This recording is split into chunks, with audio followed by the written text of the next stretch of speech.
All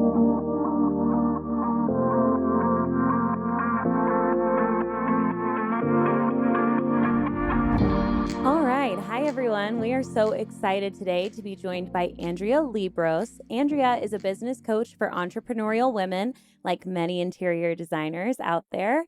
And she's also the author of the book She Thinks Big, as well as the host of the podcast She Thinks Big. Andrea, thank you so much for joining us today. Thanks for having me. I am super excited to hear you and Shayna together jive as those big picture thinkers, entrepreneurial women. So, Shayna, I'm going to let you take it away and kick us off. Yeah, totally. So, Andrea, it's good to see you again. We connected at High Point when we were kind of speaking together at Luann's event. And I have to say, my big aha moment being in that room was being like, wow, there are so many other problems that owners are experiencing that maybe is unlike myself that I haven't thought about. A lot of it centering around mindset. But I thought, wow, so interesting. Let's get on here and have a conversation, to hear your perspective on some of these other challenges, what your superpowers are, and some tips, to help us along the way in the journey. So I would love for you to kind of share, when you are working with interior designers, what are the top problems and challenges that they are coming to you with? What would you say is like the chronic thing flooding through the industry right now? So I would say that it's probably not what they think. Okay. So when someone comes to me and I'm on a call with them and, they know something's not right, and I try to kind of get to what is not right, they are coming to me with things like, um, I have no, like, these are things that you guys help with. My system's back end is in disarray. I have no time. I'm not sure of my numbers. My onboarding process should be better. I'm not good at communicating with my client. I don't have enough clients. I have too many clients to support what my back end is, right?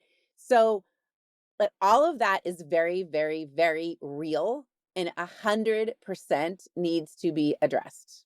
So I am never going to disagree that any of those things are not like, they are all very important and they 100% need to be addressed. And then there's the and.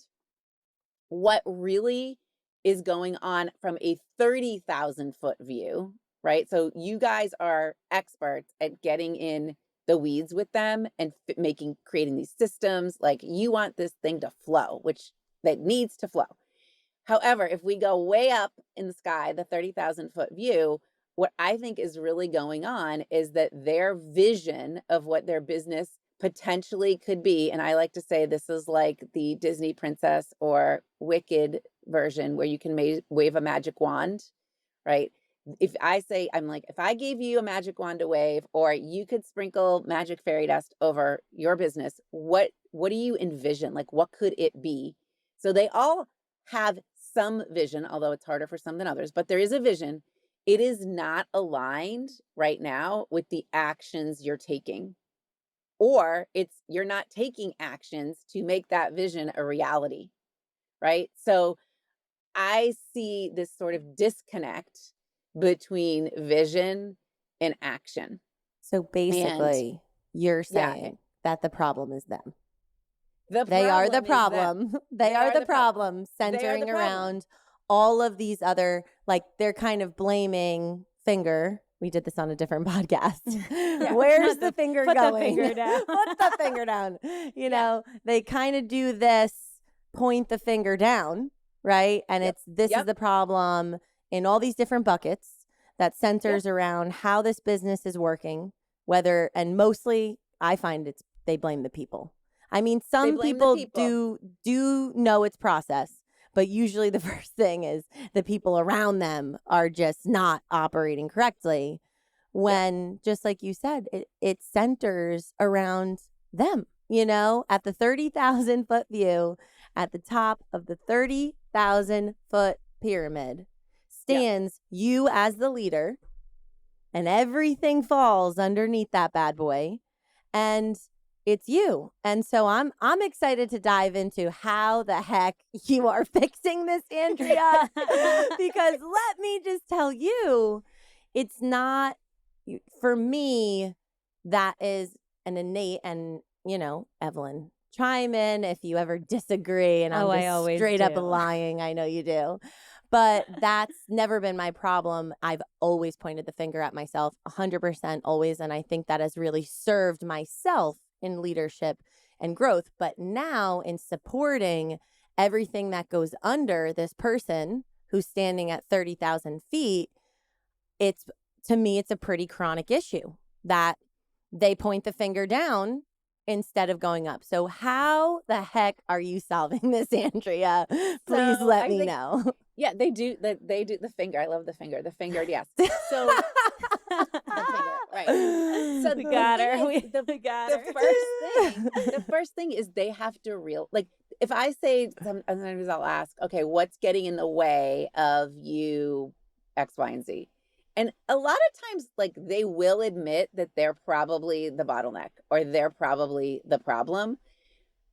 However, addressing or pouring into yourself as the leader is not always accepted, or like they don't recognize that they need to do some work on themselves and Preach. potentially get to all the other things that are below, right? Top down. So again, like, I'm not going to negate that the below needs to be addressed, right? 100%. But they have, like, they're not putting, so they also think that they can kind of buy their way to solving the problem by having all of the things underneath them, and they don't necessarily want to put resources, time, energy, money towards themselves. Okay, so this is like my challenge number one, is to get them to recognize that yes, you need to put your resources towards the bookkeeper and the VA and the procurement person. Yes. And you need to put resources into yourself because you are the leader or the visionary. So what I do sometimes is explain to them, ask them, what do they want to be doing? Right? Which is a pretty basic question. And they can answer that. They want to be the creative genius. They want to be, I mean, and actually, I'm going to stop talking in third person. Like, you listener out there, I know you want to be the creative genius. You want to probably be somewhat client facing and not be the one, not have, you want some client time. You want to be the one whose vision becomes a reality of whatever project you're working on. You want to be that person. And so if we look at, I have like the 5 roles pyramid, which I think you guys have something similar, but if it's visionary, leader, manager, implementer, doer, okay, those are the kind of how I define 5 roles. You want to be the visionary and the leader. You don't want to be the manager or the implementer or the doer. So cool. But how are you going to be an effective visionary or a leader? Even if we get all of the doer, implementer, and manager stuff taken care of, like, do you know how to be in that leadership position? Do you know how to be in that visionary position? And that is going to take, to be in that position and do it well, it takes a lot of belief. So now I'm going to go to my belief pitch here. So saying you believe that you can be the visionary and the leader and actually being the visionary and the leader are 2 different things.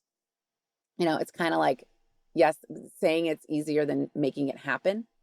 So in order to make it happen, what we really, really have to drill down on are, what are your thoughts on a daily basis? Like, Right. what are you thinking? And I'm going to cut you in there and question this next, because I think, yes, it's belief, but it's that positive thinking, and regardless in the storm, being able to be a positive, uplifting leader that drives the ship and shows up. And again, that's in the finger again, being able to point up, but not just that, in taking accountability and taking situations that are really challenging and being like, oh, and reactive and firing and oh my God, and da da da da. No, being the leader who, while you should have the awareness that your team is feeling like that, you show up, take a deep breath, and lift your team up and have them leave you being re-inspired, believing in you that you got them. And I'm going to share this with you. So in our team meetings, we end that structure in what we call whoop whoops. And Evelyn, you don't even know this, and I'm going to share this because in the chaos of the day, I didn't get to share this positive message that I got from one of our team members. So we go around the room, we share whoop whoops. And I was, whether it's for yourself, like you feel like you're on it, or whether it's for a team member or you crushed it with a client. And after that meeting, I get this message from Mara, one of our administrative assistants. Hi, Shayna. It took a while for me to dig in deep for my whoop whoop, but want to give it to you. I'm grateful for your time, support, and guidance throughout my time as an admin for client name. Also, I admire your leadership and the way that you handle challenges. Thanks, Shayna. Leadership, right? Like that. Yeah. And here's the thing. I have been on one talking about how the only reason I am able to show up as a leader this way in a very extremely challenging year, the most challenging business year to date, honestly, is that I have a routine that shows up for me every single day.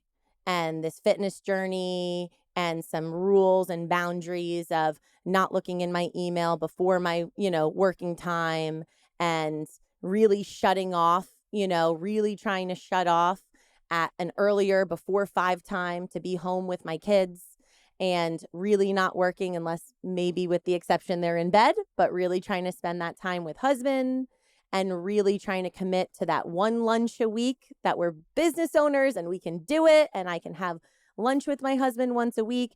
And because of that commitment, I feel the best I've ever felt in a really, really long time. And through the hardest year of business, I've been able to show up, and we've grown our team. We've grown 50% this year. Now we're 30 people in climbing, right? It doesn't mean that it wasn't hard, right? But I did put myself first, and that helped trickle down through all this leadership. And I find it to be kind of a chronic problem, because when you go from one to many and you want this big dream, there is this reality check that there is a lot of change you have to do with yourself throughout that. And that's like hard, consistent work. So I want you to dive in, that's just for me. That's how I fell into routine. But what are some tips? Would you agree, that when you really focus on you, you see your leaders' businesses just reflect thereafter? Is that kind of the transformations you see with your clients? Yes. And I would say, though, one thing I would disagree with you on, actually. Okay. Ooh, love it. Is it's not all about positive thinking. Okay. You don't have to always stay positive. Now, that does not mean that you have to be negative, but you have to be at neutral. Fair. Okay. I like So that. if you think of a number line, this is how I like to think about it. Number line, old school number line, there's the negative numbers, there's 0, and then there's the positive numbers. You have to be at 0 or above. So it's okay to say, this is hard, and that's okay. Yep. Or that was unfortunate, and that's okay. So it doesn't mean that you're trying to flip every situation into some positive, I call it poly-positive. Yeah. We don't need to be poly-positive, but we have to be at a place of neutral in order to approach something in a way that's going to get us the result we want. Yeah, love that. Right? And I do think it is great to, though, always try to find the positive lesson or something out of it. Example, this week. I always say there's no fails. We're either winning or learning. Totally. Example, this week we had an assistant give us no week's notice. No, not even 2, even though it's in her contract. No week's notice. This is personally going on in my family, and no week's notice. I'm immediately resigning. Not great, all around not great, because we want to, 2 weeks is challenging enough to find the right person, retrain in, and make a seamless transition, right? So we Yep. have capacity. It's okay. It's still immediate on any level is not okay. So inside of that, though, what I was saying to Samantha, I said, this was a person that we had given recently $4 raise. And I said, annual raises are coming up, and at least we recouped $4 that could be covered to, and swiped to someone else, So there is that, like, yes, I totally agree. Neutral zone. This is sucky, There's no way around looking at a no week's notice, and that's okay. We'll get through it, and that is what it is, and we'll be stronger on the other side. But we recovered $4 of a raise that could be reallocated, and someone's getting more money now. Awesome. And that makes me feel good for someone else. Right. So, and you build muscle through those times. And this has not been our first rodeo at doing that. So every kind of time, I do feel like there's a little bit more muscle and resilience, in finding how to stay neutral. Like I used to not stay neutral, at all. And I definitely know Evelyn would get those negative tears and high emotion, and it takes time, and I don't know if you've quantified that, when you meet with people, I'm assuming that they're all over. It's negative, neutral, and positive, the whole spectrum of this thing. And so I'm assuming you're kind of stage one on how you're working with someone is first on like, here's how I help you stay neutral in those challenging times. So what would you say to someone who always drops down into the negative and is only lifting to neutral, maybe not even achieving positive yet, because that's their kind of frequency. It's a rare gift to be on the high side. But what are you like telling them to implement when that feeling's emerging, you want to be there, like, what do we do? So I think the first thing that I always say is can we agree, or can we get to a place where we agree on what the end all goal here is, right? Like, what is our end all goal? And some of those are going to be super clearly defined because we've done what I call this vision into action process, and we've created a plan and a roadmap for that. So some of those things are pretty obvious, like where we're headed, but then other things are not really written as goals. They're more feelings. Like, how do we want to feel about this situation, right? Like what would make it a home run? So whether it's like a concrete thing or it's more of a feeling, we establish that. And then in order to kind of get to that place of neutral, okay, you have to kind of create what I call a belief bridge. Okay, so this is something that I think is a really useful coaching tool that you listeners could implement today, right away, in order to help you either figure out what to do in the situation that like Shayna just described, or figure out how do I get myself into that visionary leadership position. There's no like big or small, whatever the situation is, big or small. So first off, I like to say, picture a bridge, a little wooden bridge, an old school little bridge that goes over a river. Okay, so in my brain, this is like a rounded bridge with wooden planks. Oh, mine was on chains, like I was swinging, like Ooh, Shrek. Okay, it could be. It doesn't matter. She went fun. I went structure as well. I think the key here is it has like planks or distinct pieces of material that make We're the going bridge. 2x4. I'm there. All right. Okay. Okay. And then the bridge is going over what I call the river of misery. Okay. So the Mine's bridge red. is like Mine's going red. over the river of misery. Okay. So one bank of the river of misery is called the land of impossible. And the other bank is called the land of inevitable. So it's like two little, like Munchkin land, it's like, I don't know. I just saw Wicked 2 last night. So oh my God, I'm going on it Saturday. could be Oz, or it could be, Munchkin land or Shiz. We could get all these Wicked analogies, but there's two different lands. Okay.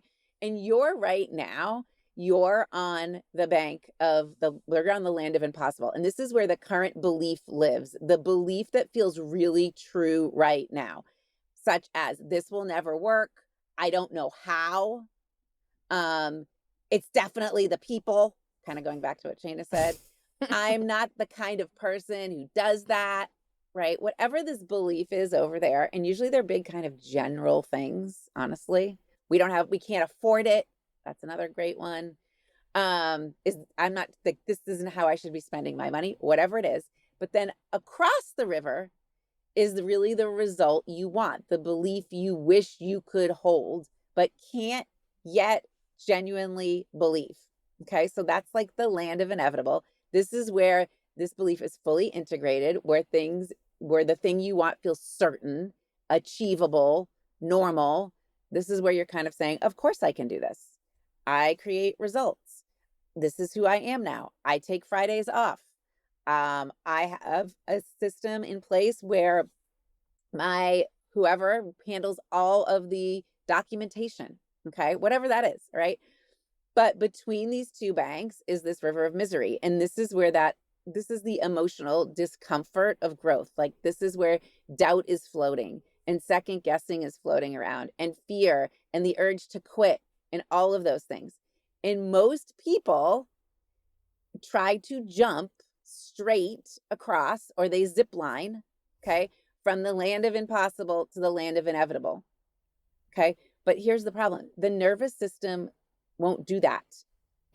It can't believe what it doesn't yet believe. Like, there is no zip line. There is no leap. There's no magic fairy dust that makes all of this instant. And I think sometimes when they come to you, probably they are looking for this instant solution. Okay. And even when they start working with you, they're like, it's been a week and this is still whatever. You're like, hey, people, it takes more than a week to make this all happen. Right. Mm-hmm. So this is why we build. This is why we build this bridge. Okay. So the belief bridge is made of planks, and each plank is really a new thought. And it's just slightly more helpful than the one before it. So it's not positive. This is where it goes to, like, it doesn't have to be positive thought. It doesn't have to be inspirational and motivational. Okay. It just has to be more useful and more possible. So I'll give you an example. Okay. I'll never be able to grow this business to over $1 million. Okay. Given all the things in my life and all the resources that I have or don't have, I'm never going to be able to grow this business. Okay. That could be over here on this land of impossible. First plank, first new thought. I'm open to learning how. Okay. So that's like, okay. I mean, I guess you, Shayna and Evelyn and Andrea, you're telling me it's possible. So, all right, I'm open to learning how. And probably most people listening to this podcast, you wouldn't be listening if you weren't in a learning mode. Okay. Then the next plank. Some people have figured this out. I might be able to also. Okay. So see how that's just like slightly more than the first plank. Okay. Then you get to what I might call the land of possible. This is kind of the middle of the bridge. This is either where, like in Evelyn's bridge, this is sort of where the dip is. Mm-hmm. On my bridge and Shayna's bridge, it's kind of like the peak of the bridge, the land of possible. Maybe this could work for me. Okay. Then you go to the next plank. I'm learning the skills I need. Next plank. I'm becoming a much quicker and confident decision maker. Next plank. I create growth and I know how to do this. Okay. And when you get to that, I know how to do this, you're at the land of inevitable. Like, of course, this is going to happen. So I just gave you a bridge that only has, I don't know, 5, 6, 7 planks. Okay. When I'm working with someone, it's going to have a lot more planks. It's going to have a lot more planks. Okay. Sure. I just condensed it. Yeah. But each plank has to feel believable. And if it's too big of a jump, you're going to fall back in the river. Yeah. Okay. So I'm going to give you another like real life example. So working with a client, a designer, she has just agreed to work with me. We just did this vision into action intensive. So it's not like we have this big, huge long-term relationship. Okay. We do this intensive. And as part of that, she has Voxer access to me. You guys know what Voxer is, right? It's like if you don't know and you're listening, it's kind of like a walkie-talkie situation. Okay. And she had never used it before.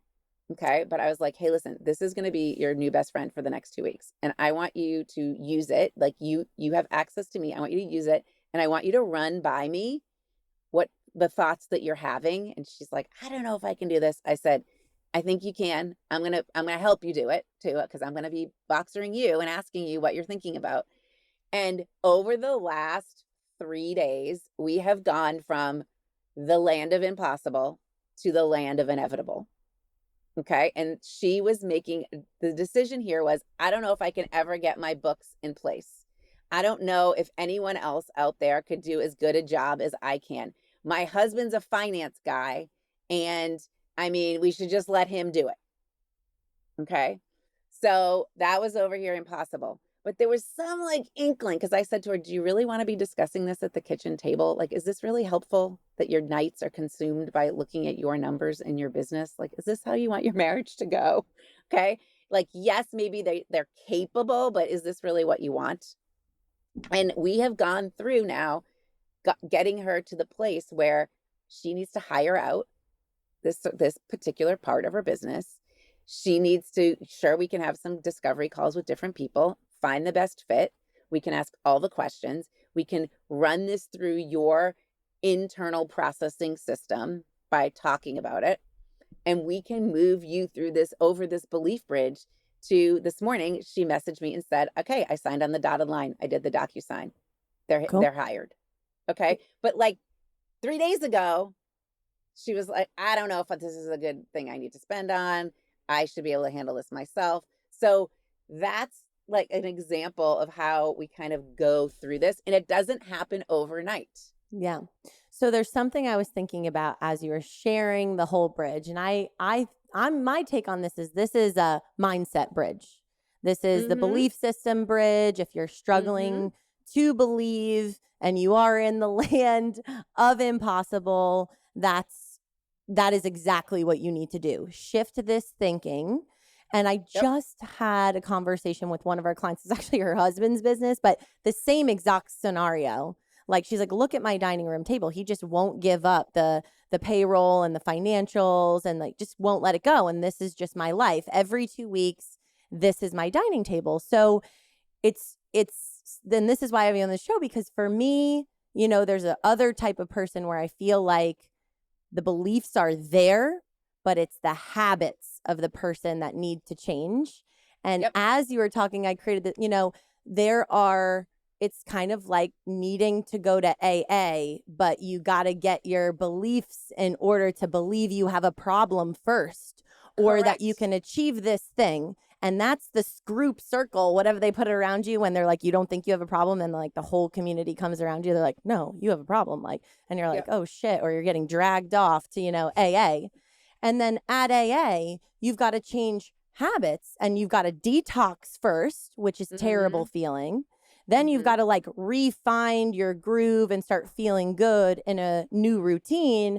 And then you establish these healthy habits and you start thriving. I think it starts with your, climb the belief system bridge. And Yep. then like we kind of, I don't know, something happens along the way on the bridge, but then we got to Yeah. go to AA or something like that afterwards to start It, locking in some habits, along the way to maintain the beliefs to get you to never, never land. You yep. have to lock in, but it's so interesting, it's something I never think about because beliefs for me are a strength. Isn't the hard part. Isn't Yeah, the it's not hard the hard part, part for you. Well, the like how to use this really is it's the name that impossible thought, right? But then also name the inevitable belief. So that's not hard for you, Shayna, to get to Yeah. that inevitable belief thing, right? And that's usually actually not the hardest part, to be honest. You can Right. name the impossible thought and you can name the inevitable belief. Like that's not hard at all. Locate though the midpoint, that land of possible. Like that's kind of the third step to locate the midpoint. This is the neutral territory. This is where a belief that does not feel good but feels available. Right. All right. Then you've got to kind of create, this is the hard part. You've got to create those micro beliefs, or if you want to call it, like if we want to relate this to habit forming things, like Yeah. what are the 5 to 12, I'll call it micro beliefs that are going to move you one step at a time across. That's kind of the fourth step, build the planks. Then the fifth one, kind of go back to your AA analogy, is practice the next plank only. So you do not rehearse the inevitable belief yet. So this is kind of good. This is like, you don't have to go to the poly positive, right? You don't have to rehearse that inevitable belief yet. What you do have to rehearse or practice is the next believable thought only. The next believable thought only. And you've got to move then, step 6 is one plank at a time. The bridge is really crossed through like repetition, not speed. So sometimes my clients will say like one of the best parts about coaching or having, access to a strategic thought partner who might help you make these decisions is that it allows for rehearsing and practice. Like over Voxer, like the client over the last 3 days, like she has been rehearsing these beliefs by just talking it out. And actually sometimes it happens like, oh, I think I just solved my own problem. Like, I know Yeah. I'm messaging you, but right. So that's sort of in the rehearsal. Like you don't go to there's a reason why AA, like you can be in it forever. You have to Right. keep Oh, yeah. rehearsing. You have to maintain that, like the routine, Yeah. the accountability, and I think Yep. something so interesting with you, and I don't know how you do it because I certainly know clients that would love to have an open line of communication where you are Yes. chatting back and forth. There is no possible way I could ever do that for someone. But we have loads of clients, and I think as you're saying it, if you don't have that team or many people that you can get those thoughts in your brain out, and like you said, like sometimes when you're getting them out, it's like business therapy, talk therapy in a sense. You can solve on your own, or you have that strategic partner like Evelyn that's like, let me just recenter you here. It's been like 2 days or whatever the expectation is. I know you're feeling this, you have right to feel this, but this is where we're going. And having that open line in a very lonely and also very emotionally challenging industry. And it's another thing a client shared is like, she's like, I know it's me and I need to get better at not absorbing these people's thoughts and feelings. And I just need to have like no feelings. It's very, very hard to not, so many empaths in the world, very, very hard not to embody that. Very, very hard to not overthink, if you're in a spiral, then you have the people struggling to sleep because they're just spinning in their thoughts. And I think, I don't even know the rest of your program, but simply, just knowing that someone could work with you and just have this open line. Deb Ellis, if you are listening, you better be listening. Deb Ellis, work with Andrea, please, and have her help you be kind of working through those thoughts. Hannah Lowe, I know you're listening. Same thing too. It's challenging to simmer, find those beliefs and lock in. And I myself could never provide that level of open communication like Andrea does that level of work in her programs. I think it's phenomenal. It takes a unique individual to be able, on your side of the world, Andrea, be able to even offer that to someone. Therapists don't even do that. You got to schedule that time. You show up. I always say that. I was like, this is not, because sometimes people will say, was this kind of like therapy? Not really, because you have access to me. It's not just like our appointments Wednesday at 3:00. You cannot talk to me before 3:00 or after 4:00, right? You've got that time. Now, let me ask you, Andrea, one thing. If I said, hey, I think this is what their routine needs to be, operationally speaking, in their business, and they need to commit to this and show up to this, because as a result, their whole assistant team below them and business is going to succeed. Yeah, I know you have your mindset piece, but this is what I need on my side. Yeah. Would you be willing to layer that into the accountability of that kind of Voxer? 100%. Amazing. I think that's amazing. Right. Yeah, I think that's phenomenal. I like to say, like, everybody benefits from them working on themselves, right? Your whole team is 100% going to benefit because you're showing up in a different space, right? And you have to, and then your family benefits. I like to say that too. It's like, your spouse everyone benefits around you. Everybody yourself are in the center of your world. You're the center of your world. You're the sun. Yep. So And sometimes we got to I'll sit shine in. bright and Yeah. nurture everyone around you, you know? I'll sit in So on team meetings and yeah, just like, cool. I'm happy to do that just to see how this dynamic all works. And Yeah. are you leading Right. or are So you, talk to yeah, us about these programs, you know, Yep, kind of that's where I just was gonna quick go next too. summary. yeah, We'll of course be linking all of Andrea's stuff, but you know, yes, the lowest financial investment you could make working with you and what that duration looks like. And then, you know, go to the moon as we call it, of like how yeah. how much into outer space are you willing to go with these guys? Okay, so there's really 4 ways I work with people. Mhm. Number 1 would be I do just what I call power hour sessions, which is Mhm. just kind of a 1-hour session. Mhm. Um, we kind of use in those, we really just sort of tackle a problem. Mhm. And I say we could do 2 of those. And if we go, but then if it's more than 2, we need to talk about working together more, right? Because I'm not going to solve anything in 1 hour necessarily. Mhm. No. I'm going to Let's solve just say something, but not the bigger picture. I'm right, going to definitely definitely not. solve something. Definitely You'll not. have your next 1000%. plank. Yeah. You will have your next blank. You will, yeah, I could guarantee a Defined plank. and not solved, you know? I could, right. I could guarantee a movement of a plank, or even Yeah. the bridge will be built. Yeah. Okay, I get across it.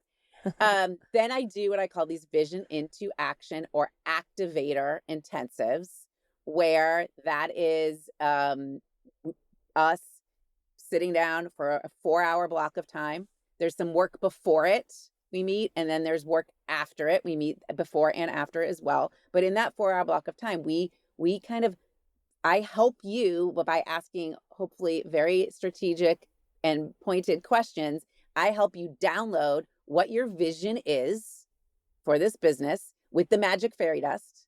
And then we turn it into action steps.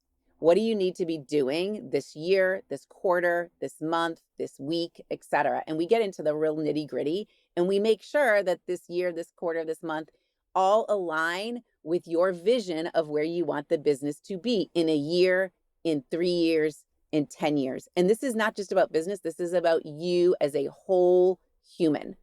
So we take into account who you are, if you've got kids, what your family situation is. That is all fair game, right? It's Mhm. all fair game. It's not just about your business. So that's another way I work with people. And then I have 2 kind of ongoing coaching containers. Mhm. I have a container that's a 6-month commitment where you are probably in the process of maybe hiring your first person. And then I've got a container where it's a year-long container where you've got kind of almost full access to me. I say you can consider me almost like an employee. We use Voxer. You have me in your back pocket at all times.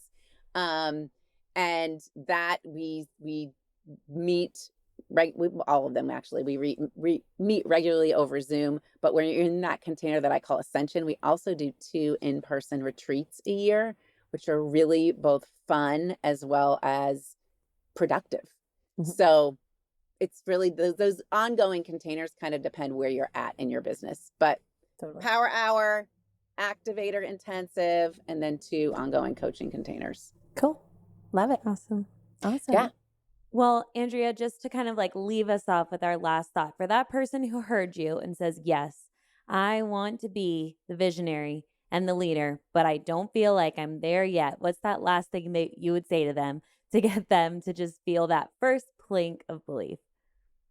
I would say being an entrepreneur, which is what you are, okay? Being an entrepreneur is really a journey in personal development disguised as an entrepreneurial adventure.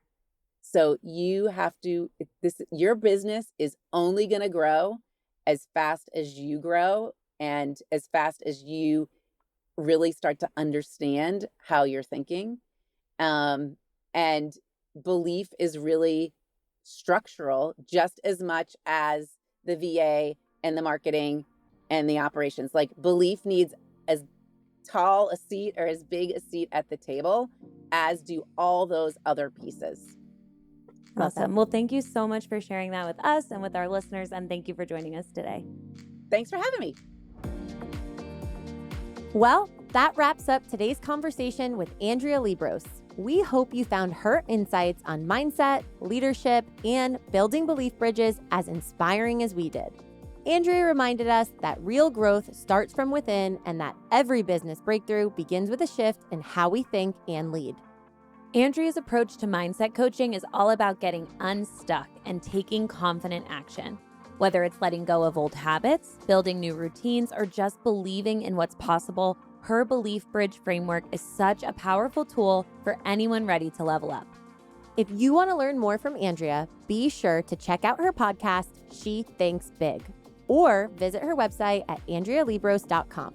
We'll have all of her links in the show notes section of this episode so you can connect and dive deeper into her work.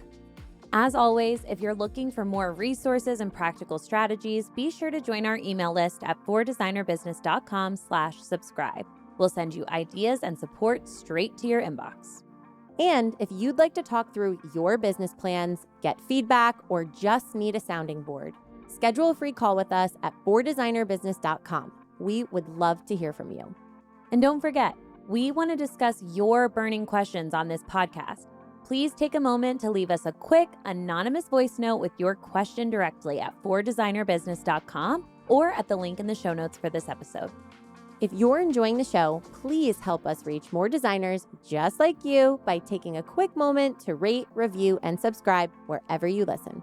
Remember, your growth is the foundation for everything you build, and we're here cheering you on. Until next time, keep designing and keep dreaming.